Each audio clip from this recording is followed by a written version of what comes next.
Estamos na nossa última semana do mês de julho em um evento extremamente profético. Aqueles que puderem sentar, sente. Se for no chão, sente. Se for na cadeira, sente. Se quiser receber mais, fique aqui por perto, que eu não garanto coisas comportadas. Os jovens sentem aqui. Os que querem receber e estão com fome também sentem. O restante fique atento. Amém? Hoje eu já lancei aí para a mídia o que é que eu desejo tratar. Eu tenho um sermão que eu preciso tratar com toda a igreja. Por isso que eu não só quis tratar com os líderes, hoje eu decidi tratar com toda a igreja, com todos vocês. Amém? Amém? Levante suas mãos para os céus e diga: Deus fará dos meus inimigos. Diga: Deus fará dos meus inimigos migalhas no deserto. Não, vamos lá, diga: Deus fará dos meus inimigos migalhas no deserto. Você não tem noção de como você vai terminar isso aqui.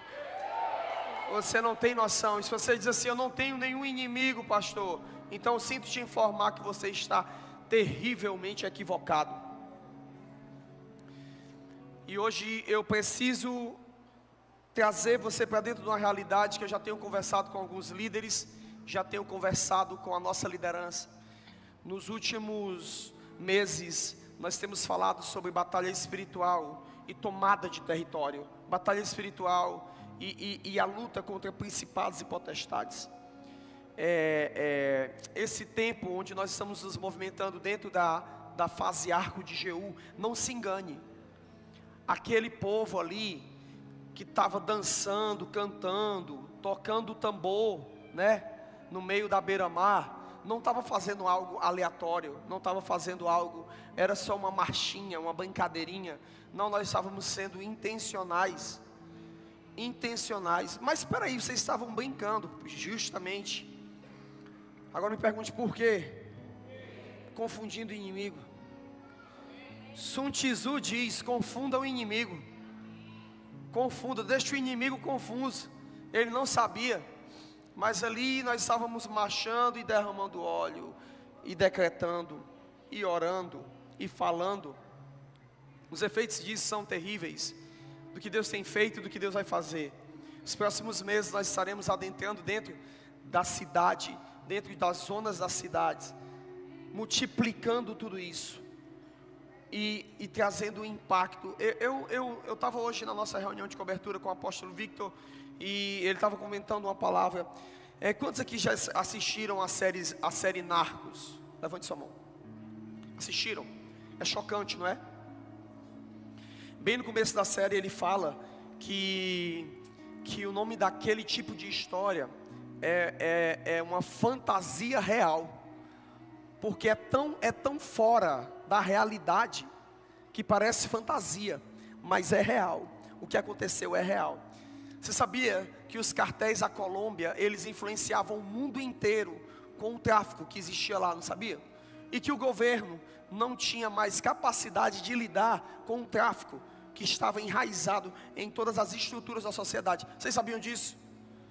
O governo não podia, a polícia não podia, o exército não podia, nem a CIA estava conseguindo fazer isso. Você entende isso? Mas teve uma instituição que detonou e implodiu o tráfico de dentro para fora. Sabe qual é o nome dela? Sabe qual é o nome dela? Me pergunte qual é o nome dela, pastor. Avivamento. Vamos lá, diga: o avivamento, ele pode transformar uma nação. Avivamento toca uma igreja, aquece uma igreja, e a igreja usa essas ferramentas para moldar e transformar a nação. O que nós estamos fazendo aqui, gerando incubadoras de avivamento, avivamento. Você sai daqui e causa uma implosão lá onde você chega. É assim que nós estamos fazendo. Vamos para a rua fazer o que? Gerar avivamento. Não adianta projeto social se não tiver fogo de Deus. Não adianta mobilização missionária e evangelística se não tiver fogo de Deus. Qual é o grande erro às vezes dos evangelistas e dos missionários? Eles estão tão focados na obra que esquecem o Deus da obra. Tão focados no reino que esquecem de ter intimidade com o rei. Então diga comigo, estar trabalhando no reino não significa que eu estou bem com o rei. E nós vamos falar disso hoje. Ter um trabalho para Jesus não significa que você está bem com Jesus. Está trabalhando dentro da Casa Amarela não significa que você está íntimo de Jesus. O maior erro das pessoas, elas confundirem trabalho ministerial com intimidade com Deus. É por isso que você vai encontrar pastores frustrados, líderes cansados. Por quê? Confundem. Eu estou trabalhando. Teve uma pessoa que chegou para Jesus e disse: eu estou trabalhando. E Jesus olhou para ela e disse: mas você não escolheu a boa parte. Seu trabalho não vale nada se você não está me conhecendo. A tua irmã escolheu a melhor parte. Amém? Tem alguém comigo? É sobre isso que nós vamos falar hoje. Mas também vamos falar de batalha espiritual. Então eu quero que você faça uma oração comigo. E repita isso responsivamente. Diga: eu ponho agora a couraça da justiça. Eu ponho agora o capacete da fé. Eu visto o capacete da salvação. Diga agora: eu visto, eu calço a sandália do evangelho da paz, a espada da palavra de Deus, o escudo da fé, a couraça da justiça. E agora eu oro com toda súplica pelos pais, diga, pelos pais, pelas autoridades apostólicas que existem sobre mim. Esse é o último nível de batalha. Diga: esse é o último nível de batalha. Abençoar quem me abençoa. Abençoa meu pastor. Abençoa minha igreja. Abençoa meu coordenador. Abençoa meu líder. Amém. Amém. Aleluia. Aplauda ao Senhor. Todo mundo, quando fala da armadura de Deus, fala da sandália do evangelho, fala da couraça da justiça, cinturão da verdade, escudo da fé, palavra de Deus. Só que esquece o último elemento, que Paulo diz assim: orando por mim, para que me seja dada a palavra de conhecimento e revelação. Porque não adiantará de nada você ter toda a armadura da fé e não ter um mentor que não traz revelação para você. Esse é o último nível. Sempre que você for orar por isso, sempre ore pelos seus mentores, ore pelos seus pastores, ore pelas pessoas que te alimentam na palavra. Pai, tendo colocado a armadura de Deus, agora eu peço a cobertura das coberturas, que é o sangue de Jesus sobre a igreja, que nos livra de todo mal e de todo pecado. E agora, em nome de Jesus, todo espírito imundo alojado, que tenta prender pensamentos agora, eu te amarro, te manieto e te digo: você não tem autoridade sobre esse local, que este local é um local separado para a glória de Deus, santificado para a glória de Deus, em nome de Jesus. E a voz do Espírito venha fluir com liberdade sobre esse local. Te entronizamos nessa noite, Senhor Jesus, Rei dos reis e Senhor dos senhores. Aqueles que creem, gritem amém. Ok, estamos prontos para a batalha. O título do meu sermão hoje é Denúncia contra Leviatã. Hoje o meu sermão vai ser baseado no livro de Jó. Nós não vamos ler o livro inteiro de Jó, mas quantos aqui já ouviram falar da história de Jó? Amém? A história de Jó narra o fato que popularmente muitas pessoas conhecem como... As pessoas conhecem como um livro que fala de paciência, um livro que fala de perseverança, um livro que vai falar sobre provação. E de fato isso é uma verdade. Só que toda leitura bíblica, você precisa pedir muito para que o Espírito se revele no texto, Porque a palavra é o testemunho de Jesus, e Jesus e a manifestação do reino também está na sua palavra. E quando você lê a palavra com os olhos de revelação, as coisas mudam. Teologicamente, se nós formos analisar o livro de Jó, o livro de Jó, ele é dividido em 5 estruturas. A primeira, o sofrimento de Jó. O sofrimento de Jó, ele vai do capítulo 1 ao capítulo 2. Todas as mazelas, sofrimentos, percas, lutos que Jó passou, conflitos que ele passou com sua esposa. Do capítulo 3 ao capítulo 31, nós temos a segunda estrutura, que é o debate com seus amigos. Seus amigos começam a conversar com ele, e começam a analisar juntamente a ele, por que ele está dentro daquela condição, e eles fazem uma análise que é muito verdadeira. A análise é: o que é que você fez de errado?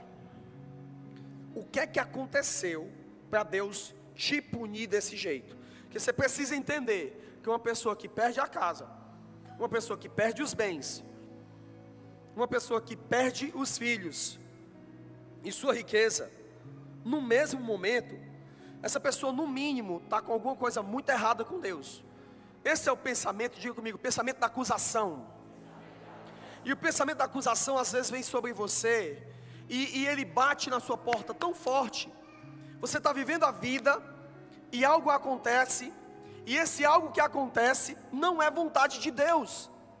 E a primeira coisa que vai vir é um conselho da mente dizendo assim: essa é a vontade de Deus, ou o que você fez para merecer isso. Então, o livro de Jó, ele tem o debate com os amigos, do capítulo 3 ao capítulo 31. Depois disso, tem a terceira estrutura, que é a busca por respostas, que é do capítulo 29 ao capítulo 31. Ele começa a questionar: e aí, Deus?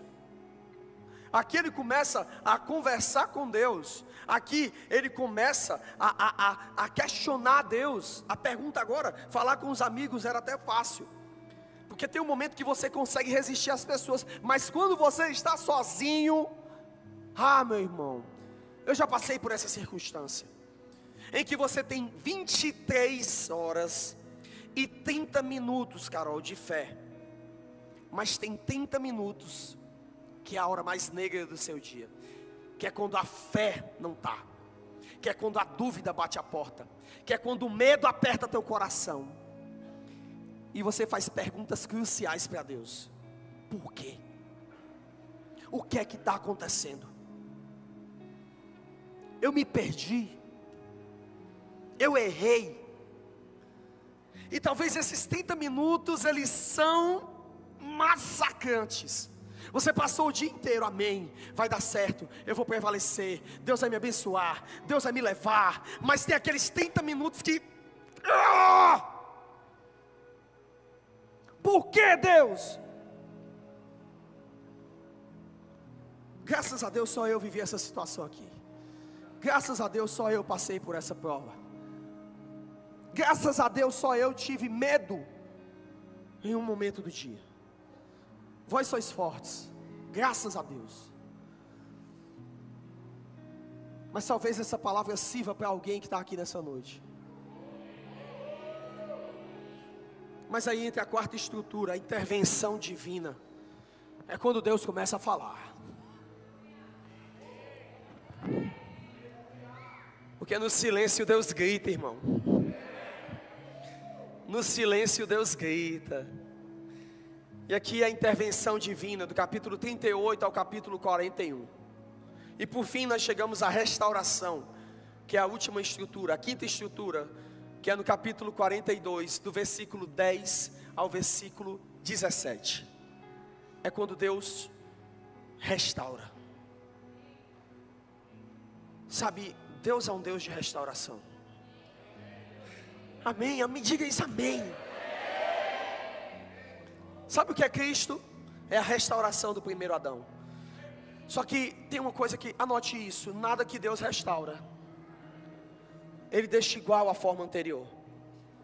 Tudo que Deus restaura, Ele deixa melhor. Véi, tudo que Deus restaura, Ele deixa melhor, porque a glória da segunda casa sempre será maior do que a primeira. Amém. Meu Deus, o Danilo não tocou, mas o anjo agora tocou bateria. Vocês ouviram o prato? Isso é normal, é um avivamento, irmãos. Eu já vi acontecer. É quando os anjos não aguentam e se mexem. Ora, raia, chega. Desculpa se você está vindo aqui a primeira vez, é que aqui é uma casa de um evangelho louco, tá entendendo? São homens e anjos trabalhando. Temos falado sobre batalhas e territórios nas nossas últimas reuniões, e hoje nós vamos continuar falando sobre isso. Ok? Então eu preciso primeiramente falar para você. Antes de entrarmos no ponto que eu quero, eu preciso abrir um primeiro tópico, que é muito importante, para construir todo o plano de fundo. Eu não sei se vocês prestam atenção, eu sou um pastor que constrói todo o cenário. Montando o cenário, eu boto os personagens e concluo a história. Só que para contar essa história, eu preciso colocar um vasto cenário, ok? E a primeira coisa que eu preciso falar para vocês é que o livro de Jó não é só uma literatura ou um romance sobre paciência e quebrantamento. O livro de Jó tem a ver com uma batalha cósmica. Ok? Eu tenho falado algumas coisas dessas no meu canal, e por causa disso hoje eu decidi também falar sobre isso aqui. O livro de Jó tem a ver com uma batalha cósmica. E para entender isso, vamos para o primeiro, Jó capítulo 1, versículo 6. Ok, vem comigo. Ora, chegado o dia em que os filhos de Deus, chegado o quê? Chegado o quê? Chegado qual artigo? Chegado é artigo definido ou artigo indefinido? Definido, ou seja, não era um dia. Chegado um dia em que Deus, não era esporádico, era chegado,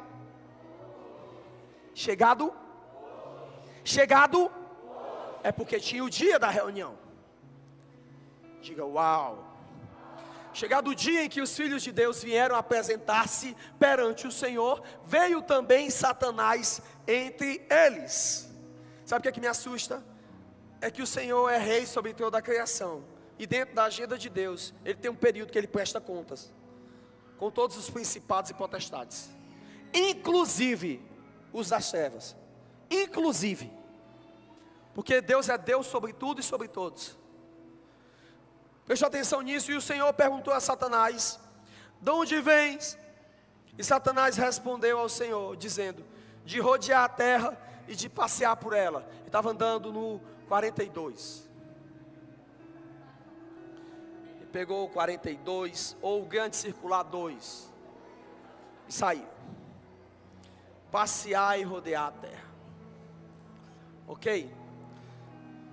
Tendo passeado e rodeado a terra, ou então ele fez a conexão Fortaleza-Roraima, que você sai. Vai lá sai de Fortaleza, vai lá em Brasília, Belém, Recife, aí desce para cá. Tendo ele passeado sobre a terra, estou passeando. Então, eu não vou entrar nesse texto inteiro, mas a primeira coisa que eu preciso dizer para você é que houve uma reunião de quem? Dos filhos de quem? Diga, filhos de Deus. Esse título no Antigo Testamento, ele não é dado para homens. O título Filho de Deus, ele só é dado para homens no Novo Testamento. Benai Elohim. Então toda vida que você vê filhos de Deus, por mais que muitos teólogos, principalmente, apesar de ser de uma teologia pentecostal clássica, mas se você pegar uma Bíblia de estudo pentecostal, você vai ver que ele vai torcer, fazer um malabarismo para poder dizer assim: não, eram os filhos de Deus. Não. Todas as vezes que o título Filho de Deus é citado para seres espirituais. Estavam ali aqueles seres espirituais se encontraram. Digam Benai Elohim.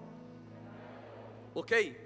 Esse mesmo título, ele é utilizado em Gênesis capítulo 6. Olha aí. E sucedeu que, quando os homens começaram a multiplicar-se sobre a terra e lhes nasceram filhas,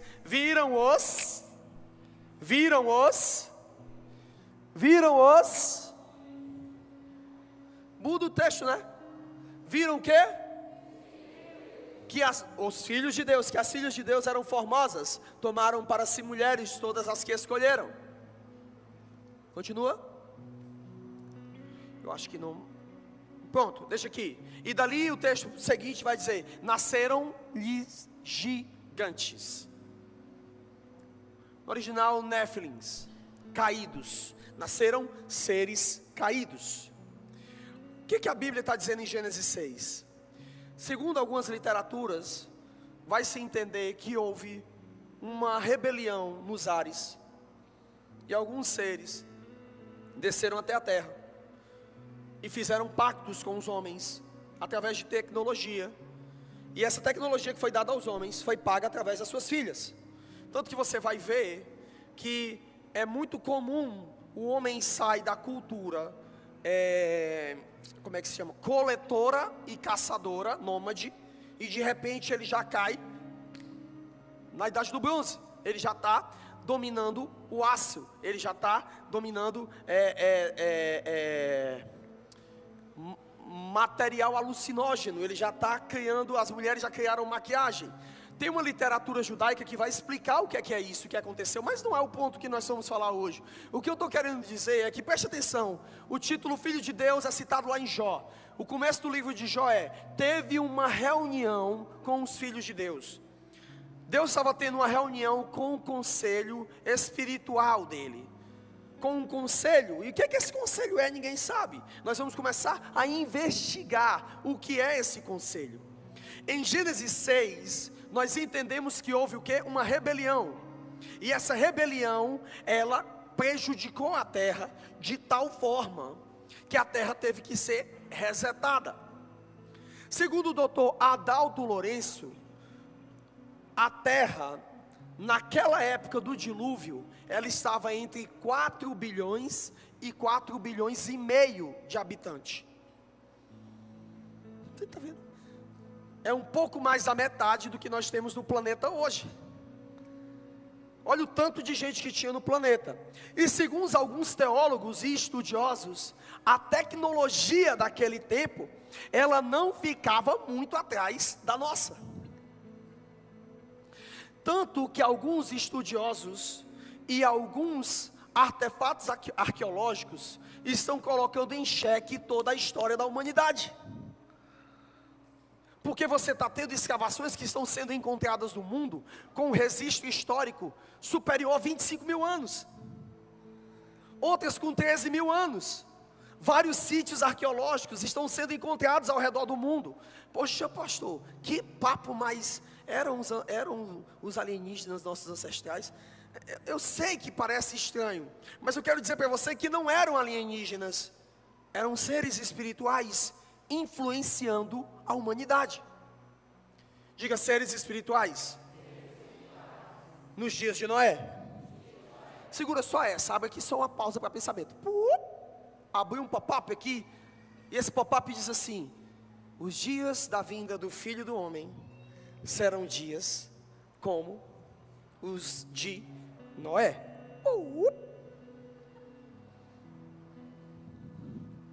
Até 1948, Roosevelt, ninguém falava de seres de outro mundo ou outra coisa desse tipo. A partir dali começa a acontecer fenômenos em todos os céus, em todas as coisas, e começa a se tratar de ufologia. Por quê? Porque nos últimos dias, nós seremos seres do mundo espiritual, querendo adentrar mais uma vez na terra.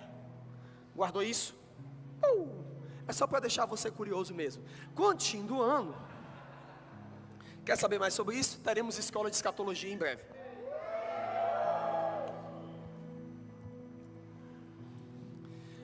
Não acredito em alienígena.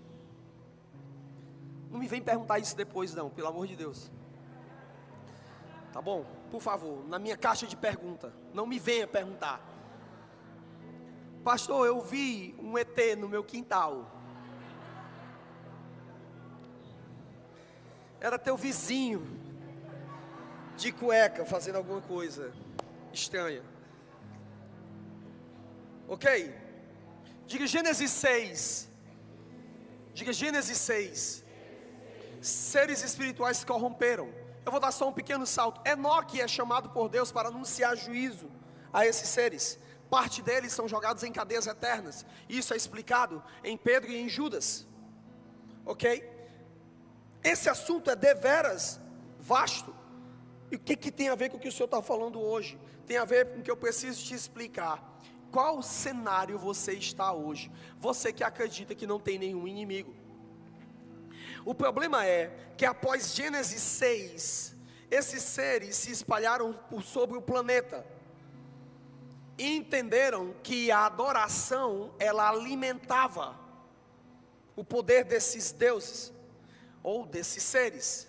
E eles se estabeleceram como os antigos deuses da humanidade.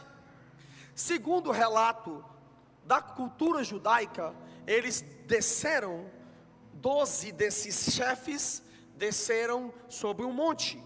E esses 12 tinham 12. Eu não estou falando de nenhum modelo de disciplina discipular. Estou falando que foi um modelo governamental deles. E é engraçado que se você pegar a mitologia grega, a mitologia egípcia, a mitologia sumeriana, você vai ver que todos eles falam de 12 deuses. Todos. Em um monte. Quer seja o Olimpo, quer seja a cidade egípcia, que eu esqueci o nome, Heliópolis, sei lá, o outro ponto lá. Então o mundo antigo, geral, tinha o conhecimento de deuses que tinham relações com mulheres. Você vai ver que na mitologia grega é muito comum o nascimento de semideuses, Hércules, Perseu e tantos outros. Ok? Estão me acompanhando aqui? O que eram esses deuses? Eram anjos caídos. Estão entendendo aí? Depois de Gênesis 6, Deus e as nações, Ele olhou para as nações e estabeleceu um conselho supervisor sobre elas. A Bíblia vai falar que Deus entregou as nações a esses deuses. Me pergunte, quando? Quando biblicamente Deus entregou as nações a essas divindades? Me pergunte quando? Em Gênesis 11, quando Deus confunde todas as línguas, os homens são dispersos pelas nações. A partir desse momento, se inicia aquilo que nós chamamos de o conselho dos deuses. Esse conselho, ele executa a vontade de Deus? Sim ou não? Não. Porque Deus entrega o perverso à sua própria vontade. E quando os homens escolheram adorar esses deuses, eles se colocaram debaixo deles. Porém, a uma nação, Deus disse assim, ó, epa, essa aí, ninguém vai reinar sobre ela. Essa aí, eu tenho um pacto com os fundadores dela, a saber, Israel. Vamos lá. Deuteronômio, capítulo 32, versículo 7 diz: lembra-te dos dias da antiguidade, atenta para os anos, lembra de geração em geração, e pergunta ao teu pai, e ele vai te informar, aos teus anciões, eles te dirão, quando o Altíssimo, preste atenção, quando o Altíssimo dava às nações a sua herança, olha aí, quando o Altíssimo, em outras palavras vai dizer, quando o Altíssimo dividia as nações como herança, pega para tu, pega, para quem? Para aqueles seres, quando separava os filhos dos homens, dizendo assim, ó, daqui ó, da região aqui, do Egeu, vai ficar para ti, da região aqui da África, vai ficar para ti, do Oriente Médio, vai ficar para ti, da Mesopotâmia, vai ficar para ti, da América, vai ficar para ti. Agora olha, estabeleceu os termos dos povos, conforme o número dos filhos de Israel. Agora no versículo 9, porque a porção do Senhor é o seu povo, Jacó é a parte da sua herança. Versículo 10: achou numa terra deserta e numa erma de solidão, e horrendos uivos, cercou de proteção, cuidou dele, guardando-o como a menina do seu olho. Como a águia desperta o seu ninho, adeja sobre os seus filhos, e estendendo as suas asas, toma-os e leva sobre as suas asas. Assim só o Senhor os guiou, e não havia com ele Deus estranho. O que Deus está falando aqui é do período do Êxodo, quando ele tira Israel do Egito e humilha 10 desses deuses do conselho divino. Humilha. O que foi as 10 pragas do Egito, senão uma humilhação pública do conselho dos deuses do Egito? Deus falou só assim, ó: eu vou mandar só um gago meu, só um gago. É só um gago. E Moisés não era gago, né? Só o meu gago. Vai. E pá. É só um gago meu. Um gago meu deu um pau em 10. Pá. Acabou-se.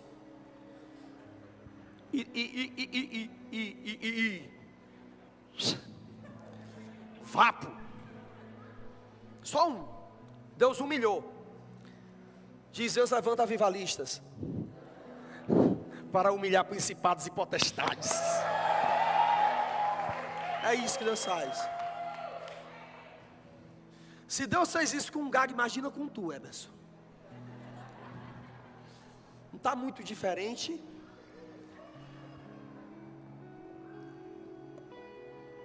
Amém? Podemos seguir? Só que aí quando chega lá no versículo 15, ele diz: em Jesurum, engordando, recalcitrou. Aí aparente, tu engordaste, tu engrossaste e te cevaste. Então abandonou a Deus. Aqui é o problema, gente, é quando a gente começa a crescer e acha que não precisa mais de Deus, e desprezou a rocha da sua salvação. Versículo 16, olha aqui: com deuses estranhos o moveram a zelos, com abominações provocaram a ira, ofereceram sacrifícios aos demônios, não a Deus, a deuses que não haviam conhecido, deuses novos que apareceram há pouco, aos quais os vossos pais não temeram. Diga comigo: deuses novos que apareceram há pouco. Por que deuses novos que apareceram há pouco? Sabe por quê? Porque Moisés, ele só estava há 500 anos da Torre de Babel, e fazia só 500 anos que as nações estavam divididas entre os principados e potestades. Num tempo eterno, é isso aqui: deuses novos. Vocês caminharam todo o tempo comigo, no tempo de Adão, no tempo de Sete, no tempo de Enos, no tempo de Enoque, no tempo de Noé, vocês caminharam comigo. Depois, vocês foram entregues a outros deuses. Deuses novos, os quais os vossos pais não temeram. Entende isso? Deuteronômio 32. Meu Deus, onde é que estava esse texto na Bíblia? Pois é, está aí. E qual é o desejo de Deus? Anote isso: o desejo de Deus é a remoção desse conselho. Agora eu vou explicar como as coisas estão se dando nos ares hoje. Nos ares hoje. Hoje está desse jeito. Joga o Salmo 82. Olha isso aqui. Joga. Salmo 82, versículo 1. Deus está na congregação dos poderosos e julga no meio de quem? Sabe qual é a palavra que tem aqui? Deuses? Elohim. A mesma palavra que é utilizada em vários outros títulos quando se fala de filhos de Deus. Deus, ele julga no meio dos deuses. Aí Deus começa: olha o decreto agora contra esses deuses. Até quando julgareis injustamente e tereis respeito às pessoas dos ímpios? Fazer justiça ao pobre. Isso é Deus decretando. Isso é Deus chamando os deuses das nações e liberando o decreto sobre eles. Fazer justiça ao pobre Fazei justiça ao órfão. Quem ferra com a vida do pobre? Quem remove o direito do órfão? Quem libera miséria e desgraça sobre a terra? Senão eles. Procedei retamente com o aflito e desamparado. Livrai o pobre e o necessitado. Livrai-o das mãos dos ímpios. Eles nada sabem, nem entendem. Andam vagueando às escuras. Abalam-se todos os fundamentos da terra. Eu disse: vós sois deuses e filhos do Altíssimo, todos vós. Agora Deus fala: como vocês não cuidaram do pobre? Como vocês não cuidaram da cidade? Como vocês não frearam os ímpios? Como vocês não fizeram isso? Aí Deus vai e libera o decreto. Todavia, como homens, vocês haveis de morrer, e como qualquer dos príncipes, haveis de cair. Levanta-te, ó Deus, aqui o profeta vai e diz: julga a terra, pois a ti pertencem todas as nações. O profeta termina agora falando para Deus, e lembrando os principados e potestades, todas as nações, o Brasil, o Ceará, Fortaleza, Manaus, Boa Vista, Teresina, Natal, todas essas cidades, todas, a menorzinha que tiver, Guaramiranga, Santana do Acaraú, Caucaia, todas elas não pertencem a esse conselho, pertencem ao Senhor. Lembrem-se disso. Lembrem-se que o Senhor terá juízo. Ouve. E quando Deus quer, gente, Ele faz esse conselho cair em confusão. Tinha um rei que estava atrapalhando as coisas do Senhor, e seu nome era Acabe. E em 1 Reis, capítulo 22, versículo 19, o profeta Micaías, ele diz: ouve, pois, a palavra do Senhor. Eu vi o Senhor assentado no seu trono, e todo o exército celestial em pé, junto a ele, à sua direita e à sua esquerda. E o Senhor perguntou: quem induzirá Acabe a subir, para que caia em Ramote de Gileade? E um respondia de um modo, e outro de outro. Então saiu um espírito, apresentou-se diante do Senhor e disse: eu o induzirei. E o Senhor lhe perguntou: de que modo? Responderei eu sairei e serei um espírito de engano na boca dos profetas. Você precisa entender que quando você se levanta injustamente, toca na pessoa que está do seu lado. Se você se move injustamente, de forma impiedosa, sem justiça, talvez esteja tendo uma reunião no céu, que estão citando o teu nome. Estão citando o teu nome. Estão citando o teu nome. E aí? Tu vai ser que nem Jó, que Deus vai dizer assim: ei, ele é servo bom. Ou tu vai ser que nem Acabe, que Deus vai olhar e vai dizer assim: vai lá, engana ele. Já que ele está iludido, vai, engana ele. Eu não sei se isso te perturba, mas me perturba. Diga: poder é para servir. Diga: recurso é para servir.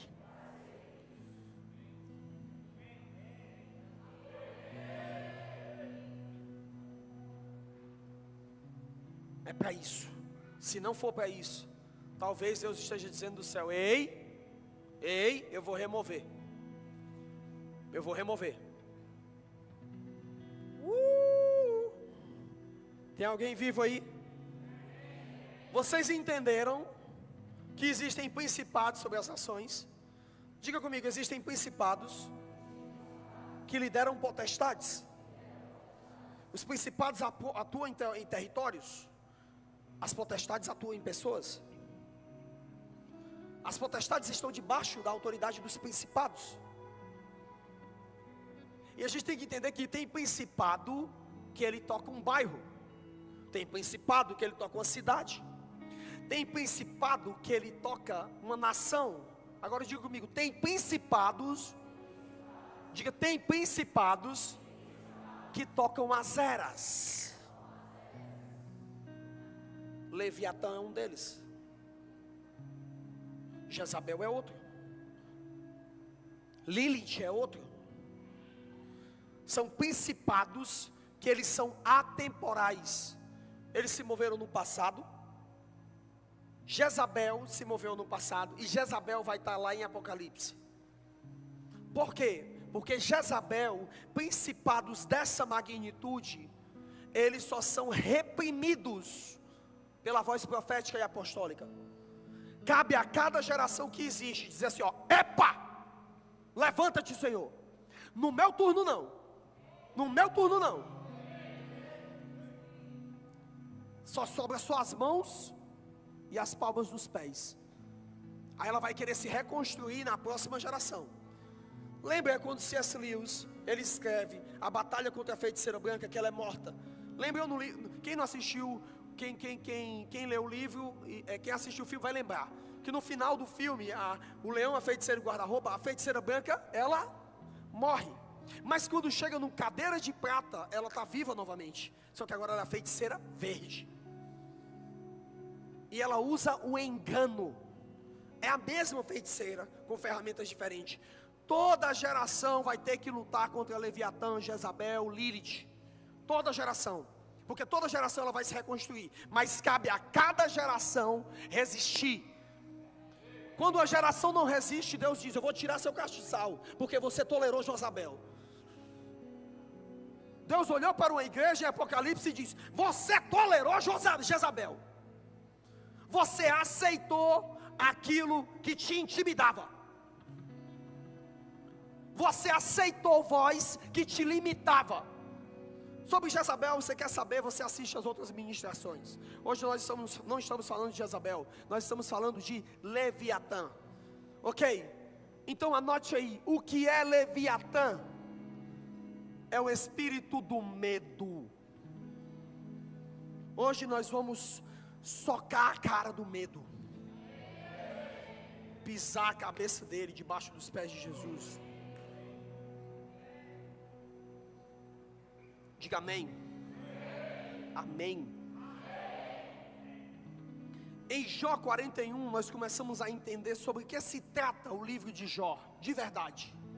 Em Jó 41 Deus começa a soltar a real. Deus começa a soltar o propósito. Aí eu começo a entender o que é que Deus estava querendo. Por que do Neida, no livro de Jó, alguém pega e fala do conselho divino? Se era uma história de motivação, então contasse a história. Mas por que no nada, Deus coloca um assunto de proporções cósmicas dentro de uma narrativa extremamente materialista? Por quê? Porque o livro de Jó não tem um objetivo romântico. O livro de Jó tem um objetivo de desmascarar um principado. O livro de Jó é uma denúncia contra o espírito do medo. Deus começa a explicar qual é o efeito do medo. Você vai ler esse texto agora, e não pensando no animal, porque a teologia, nós sabemos de forma, a paleontologia, né? Ela vai explicar que a definição do Leviatã, ela é equivalente a um crocodilo que viveu no Cretáceo, que ele chegava a 23, 25 metros. Sabemos que era isso. Sabemos que esse animal, de fato, ele existiu. Mas esse animal era um símbolo de uma potestade. Então, leia agora esse versículo que eu vou mostrar para você. Não pensando em um animal, mas pensando em um príncipe que reina. Um príncipe que se move sobre as eras. E esse príncipe bate contra a minha vida e a sua vida. Preste bem atenção. Poderás, olha Deus falando, poderás tirar com o anzol o Leviatã, ou apertar-lhe a língua com uma corda? Poderás meter-lhe uma corda de junco no nariz, ou com um gancho furar o seu queixo? Porventura te fará muitas súplicas, ou brandamente você vai falar com ele? Fará ele aliança contigo? Ou tomarás tu por servo para sempre? Brincarás com ele como se fosse um pássaro? Ou prenderás para as tuas meninas? Farão os sócios de pesca tráfico dele? Ou dividirão entre os negociantes? Poderás encher-lhe a pele de arpões, ou a cabeça de fisga? põe a tua mão sobre ele, lembra-te da peleja.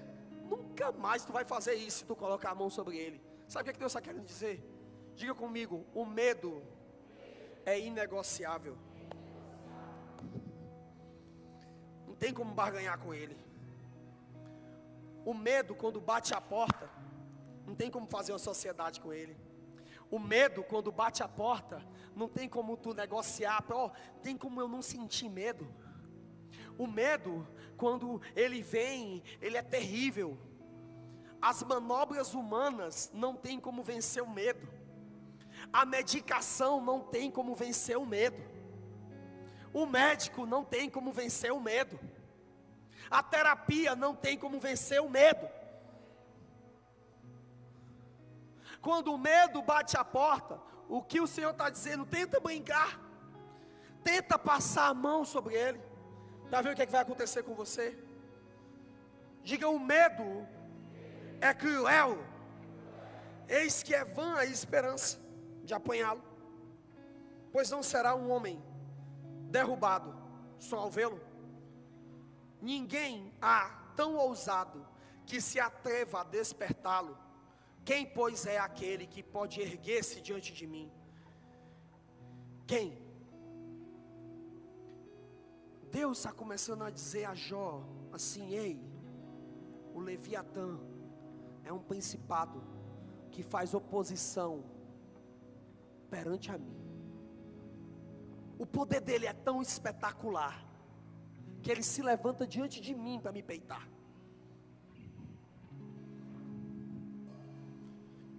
Uau. O medo é um espírito com a boca muito grande. O medo, ele é estrangulador. Você já viu como é que um crocodilo ele ataca? Um crocodilo tem uma ferramenta chamada Scroll Death. Death Scroll, que é o giro da morte. Ele gruda. Quando ele gruda, ele gira.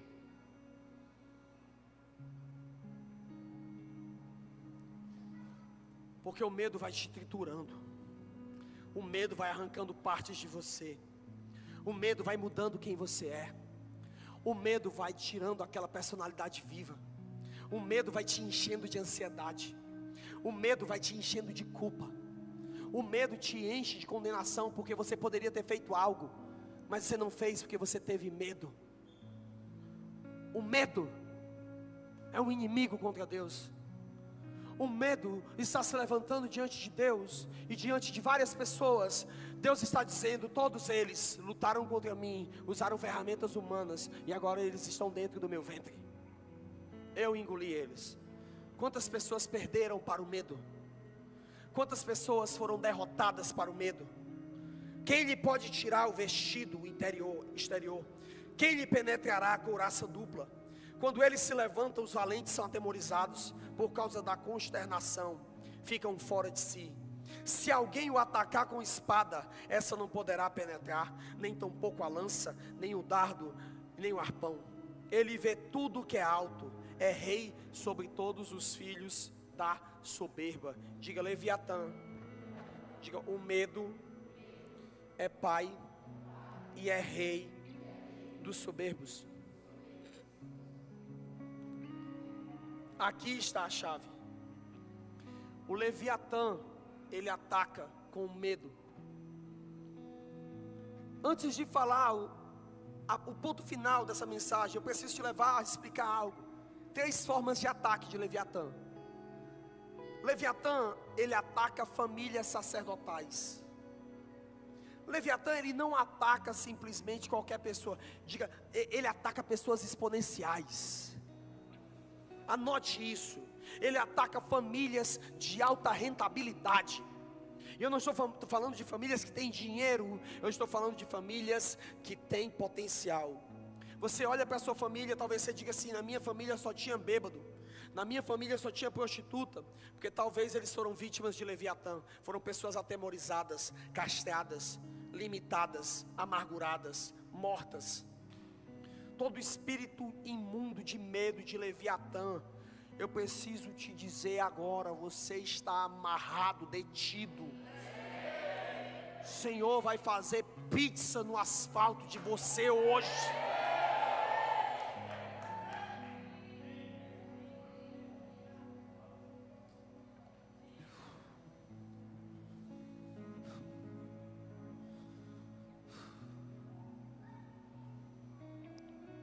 Primeira coisa que ele faz, ele caça filhos. Famílias que são exponenciais, os seus filhos serão atacados. Quantos pastores estão sofrendo hoje com filhos que estão vindo nas redes sociais, declarando ter uma vida sexual extremamente pervertida, declarando uma sexualidade pervertida, colocando sua identidade no sexo e não em quem eles são em Deus, fazendo isso única e exclusivamente por afronta. Por quê? Porque são ferramentas de Leviatã para te amedrontar.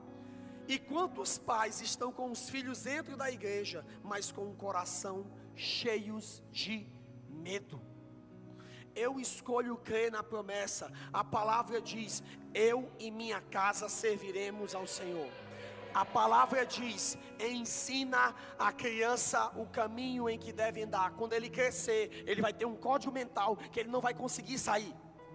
Quantos códigos você está colocando no seu filho? Quanto de cultura você está colocando nos seus filhos? Cultura é repetição. Repetição, repetição, repetição. Você precisa crer que a semente do evangelho é poderosa. Pastor, meu filho está no mundo, minha filha está no mundo. Você precisa crer que a semente que você colocou lá vai vingar. Você precisa crer que o filho que morreu, que a promessa que morreu, ela vai voltar. Vai voltar. O Senhor, Ele é fiel para cumprir isso.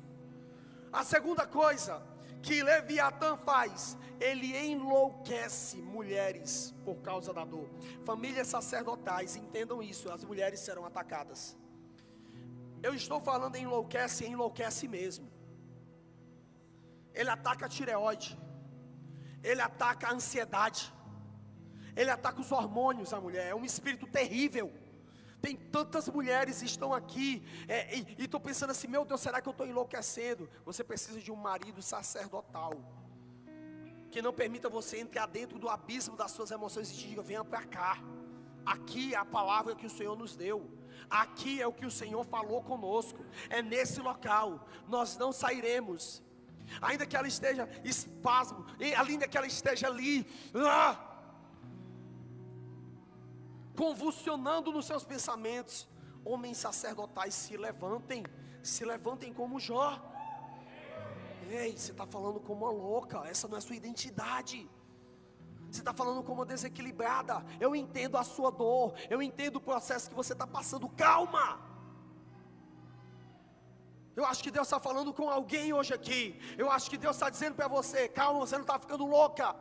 Você está numa batalha, e eu estou te dando chaves para você vencer isso hoje. Você vai passar por isso. O final das coisas é melhor do que o começo delas. Vamos lá, esse sermão não é um sermão de acusação, é uma denúncia contra o príncipe que está se movendo nas eras. Mas nessa igreja não. Terceira coisa.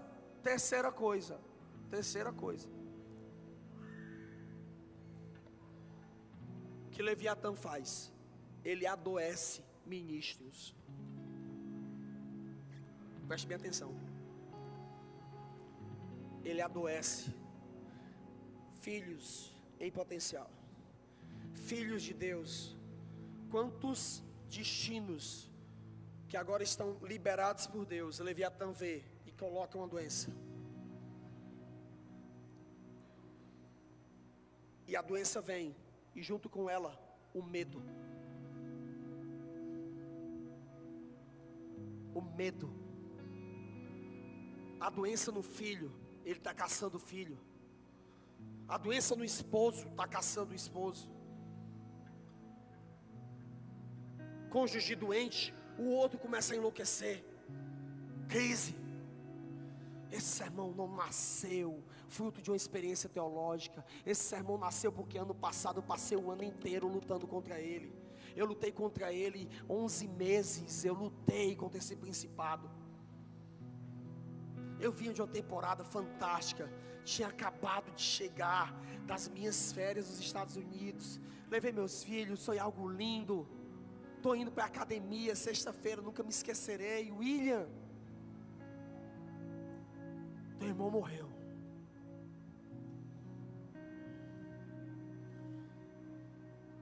Tem que dar um abraço no meu pai Alberto. E eu vi uma das coisas mais terríveis que se escuta na vida. Eu amava tanto meu filho. Você lutou contra o Leviatã.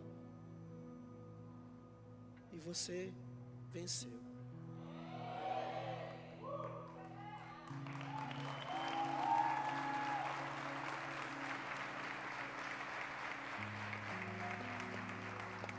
Final disso tudo, um dia eu, o Senhor, o Marquinhos, o Júnior, a Simone, a Cátia, todos os netos, a gente vai estar sentado e rindo.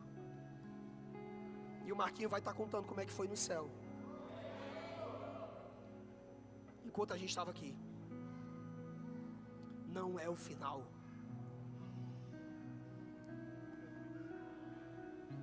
Com um mês esse homem tem um AVC. E quando eu entro dentro do hospital e eu vejo ele daquele jeito, eu perguntei: o que aconteceu? O que aconteceu? Eu ando em autoridade, eu dou o dízimo, eu ando em princípio. Eu não sou um bandido. Eu estou ajudando pessoas. Eu acordo de manhã para ajudar pessoas. Eu vou dormir pensando.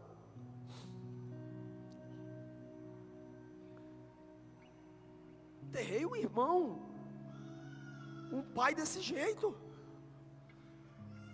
Vamos.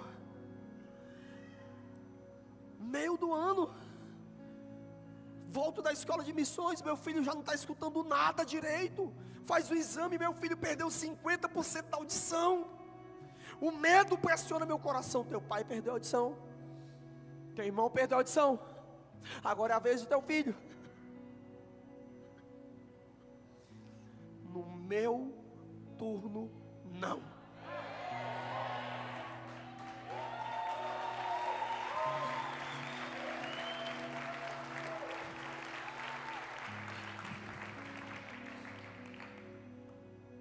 Crises por todos os lados. O dono do prédio chega e diz: ó, é o seguinte, ou vocês compram, ou nós vamos botar vocês na rua. Nós compramos. No meu turno, não, eu não vou parar.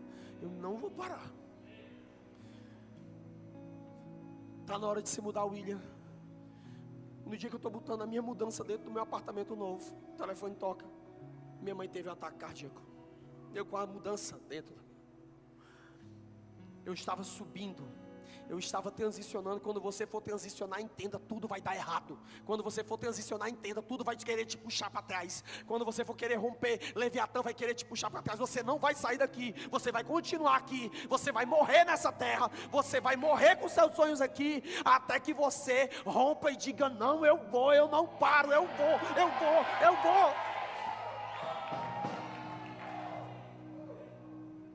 Eu entro. Deus começa a falar comigo: ensine uma geração as metodologias de guerra que você vive. Em setembro eu faço a primeira classe Parabelo. No último dia de aula, eu nunca vou me esquecer, eu finalizando a última aula, meu filho estava na sala de cirurgia. Termino, vou pegar meu filho no hospital e vejo ele saindo. Olha os lençóis ensanguentados. Ele inicia um processo. Começa a restauração. Só para te dizer, o exame que ele fez, foi pegar quando? Um mês atrás? Um mês atrás. A audição dele está 20% acima daquilo que era para ser. Não só curou, como está 20% melhor.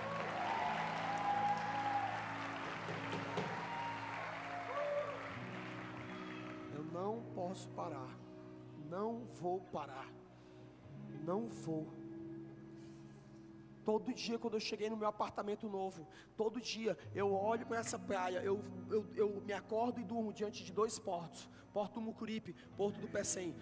Eu vejo a fibra ótica que vem da África para cá, tudo que entra pela minha porta.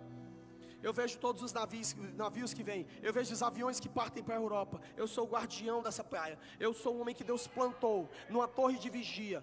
Durante meses, os 3 primeiros meses, toda noite eu me acordava 3 vezes por noite, expulsando demônios. Eu ouvindo crianças gritando, mulheres chorando, homens correndo, expulsando, orando dessa praia, orando, e ninguém estava vendo, só era eu e a Samara. Às vezes eu deixava ela e eu continuava toda noite. Meus filhos acordavam dizendo, tem alguém dentro do quarto, e eu estava lá, continuei orando até que Deus disse, hoje eu estou mudando a tua autoridade, e mandou uma tempestade sobre Fortaleza, que inundou essa cidade, que derrubou a árvore. No sobrevivente, no dia em que eu preguei e falei, disse, não temo mais o espírito de intimidação. Naquele dia, Deus disse, eu estou transicionando sua autoridade. Agora você está dando ordem a anjos que estão acima disso. Oramos, nos posicionamos. O edifício São Pedro está no chão hoje, removido. O Mar Arrope afundou metade. Outra parte da beira-mar está sendo, derrubaram outros prédios, e agora toda essa região está sendo requalificada. Por que eu estou te ensinando isso? Porque eu lutei contra ele 11 meses. 11 meses. E todo dia quando o medo tenta bater na minha porta, eu digo, eu conheço a sua estratégia de intimidação, eu conheço o que você está falando, eu não vou parar, porque eu descobri qual é a chave.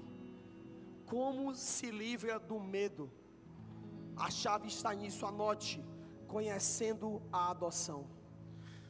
Eu vivi meus maiores processos de cura nos últimos 11 meses. Eu vivi processos de cura profundo em mim, em Deus, conhecendo a adoção. Romanos capítulo 8, versículo 15. Porque não recebestes o espírito de escravidão, para outra vez desestardes com temor, mas recebestes o espírito de adoção, pelo qual clamamos, Abba, Pai. Pastor, pensava que o espírito de Leviatã e medo a gente vencia, era com pressão. Não era com pressão, é com adoção. Porque o Leviatã é rei dos soberbos, mas um coração quebrantado e contrito o Senhor não desprezará. Porque não receberam o espírito de escravidão para estar outra vez em temor, receberam o espírito de adoção. Onde está a chave? Jó, ele não tinha intimidade com Deus. Jó, ele tinha medo de Deus. Leia o começo do livro, e o começo do livro vai dizer, quando os filhos de Jó saíam para fazer uma festa, o que é que Jó fazia? Ele ia sacrificar por todos os seus filhos ao Senhor. Já imaginou? Toda vida que teu filho sai, rapaz, eu vou aqui logo fazer um sacrifício para Deus, para não acontecer nada de ruim com os meus filhos. O nome disso não é relacionamento, o nome disso é medo.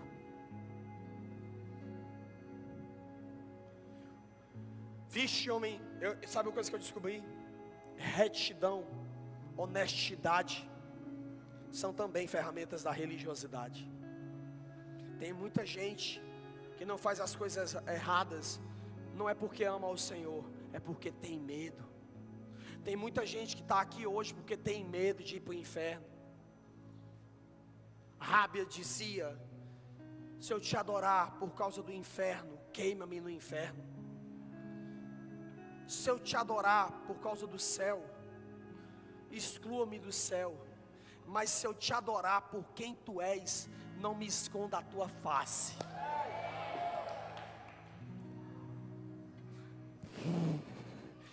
Olha o vento mudando. Olha a força contra o Leviatã chegando. É o coração do papai chegando nesse local. Medo não muda nada, filiação muda tudo. Quantos de nós estamos dentro da igreja pensando: o que é que vai acontecer amanhã? Como é que vai ser o pão? A minha vida? Será que vai ter sentido daqui a 6 meses? O que é que eu vou fazer? Não ande no medo. Eu sei um Deus que criou um plano e escreveu sobre você todas essas coisas. Jó sacrificava, mas sacrificava com medo. Não sacrifique com medo. Jó venceu quando ele conheceu ao Senhor. É por isso que eu digo, talvez você está vivendo o momento mais negro da sua vida. Tem pessoas aqui hoje que estão vivendo o momento mais negro da sua vida. E não há problema, não há problema.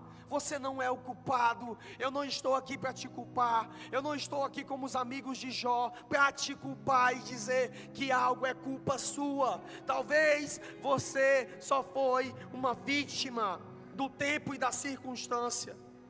Talvez Satanás só está usando essa circunstância para querer te fazer ter medo. Talvez Satanás só está querendo fazer essa circunstância para te fazer repensar o futuro, para querer roubar o seu futuro. Mas o Senhor diz: eu sou o Senhor que tenho pensamentos de paz para convosco, não pensamentos de mal. Quantas pessoas hoje estão aqui, e enquanto eu estou falando, o espírito de cura está invadindo você, está invadindo você. Essa leucemia, ela não vai tirar a sua vida. Esse câncer não vai tirar a sua vida. Essa ansiedade não vai tirar a sua vida. O Senhor está colocando um freio hoje em Leviatã. Jó venceu quando ele conheceu o Senhor. Sabe qual é o alvo desse sermão? É revelar aos espíritos imundos que quando os filhos de Deus conhecem o papai, eles não têm mais poder sobre eles. Em Jó 42, versículo 2, Jó diz: bem sei.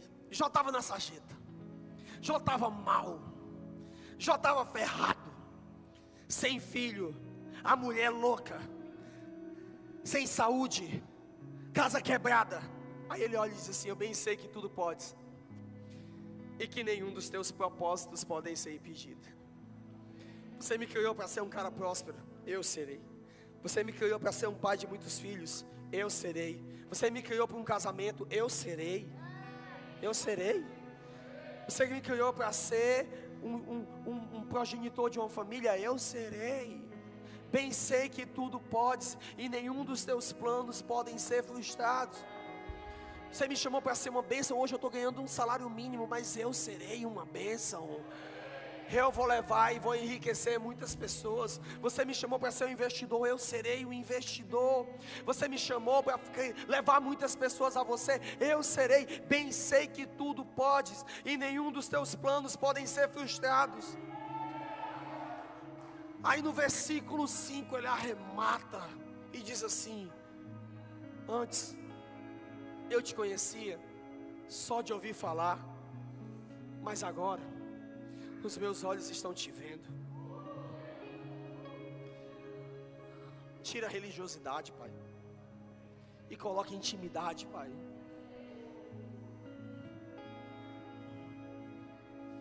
Coloca a intimidade, Pai. Pelo que eu me abomino e me arrependo no pó e na cinza. Hoje você precisa se arrepender, porque você andou no medo. Dizer: papai, eu quero te conhecer. Eu quero te conhecer. Eu preciso te conhecer. Porque Leviatã só toca aos soberbos, mas aqueles que tiverem capacidade de dizer: eu preciso, o Senhor vai vir hoje sobre você. Não se usa religião contra medo. Não se usa teologia contra medo. Se usa adoção. E o final de Jó foi melhor do que o começo. O dobro de filhos, mulher restaurada, riquezas restauradas, e Leviatã humilhado. Leviatã humilhado. A palavra do Senhor fala em Salmo 74, versículo 14: Tu esmagastes as cabeças do Leviatã e os deste por mantimento aos habitantes do deserto. Diga: Leviatã vai ser meu café da manhã. Porque eu tenho um pai. O meu orgulho me tirou do jardim. Tua humildade colocou jardim em mim. Em troca do amor eu falharia.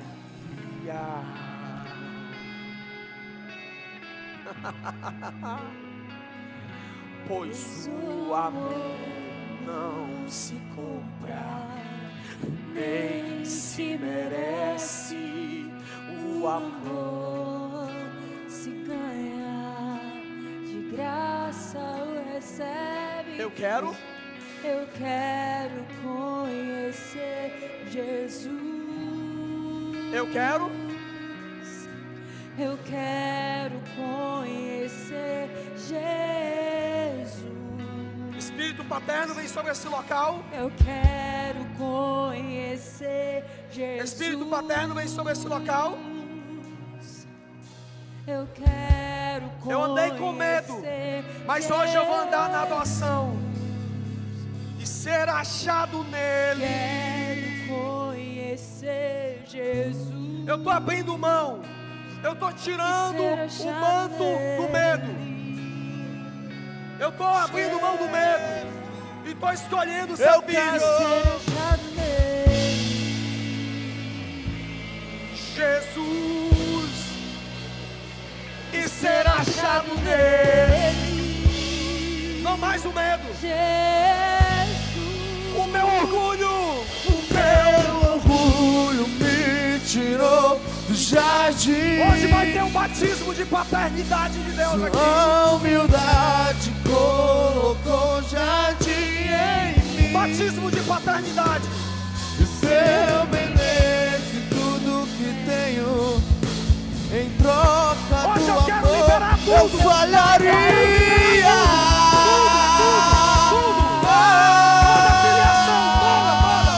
Pois o amor não se compra, nem se merece. O amor se ganha, de graça o recebe. O amor não se compra, Nem se merece. O amor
Jesus, eu tenho medo.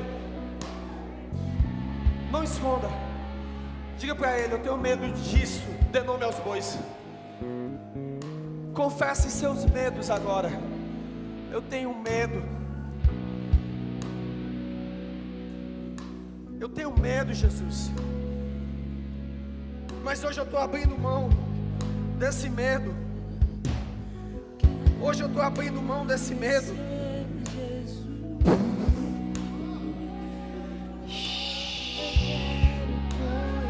Em nome de Jesus, seja curado. Em nome de Jesus, seja transformado. Em nome de Jesus, seja tocado. Em nome de Jesus. O amor te aceita hoje. O amor te toca hoje. O amor te cura hoje. Hoje. Diga o seu medo. Não tem problema, Ele não vai te condenar. Eu tenho com medo disso. Hoje eu vou liberar tudo. Hoje eu vou liberar tudo.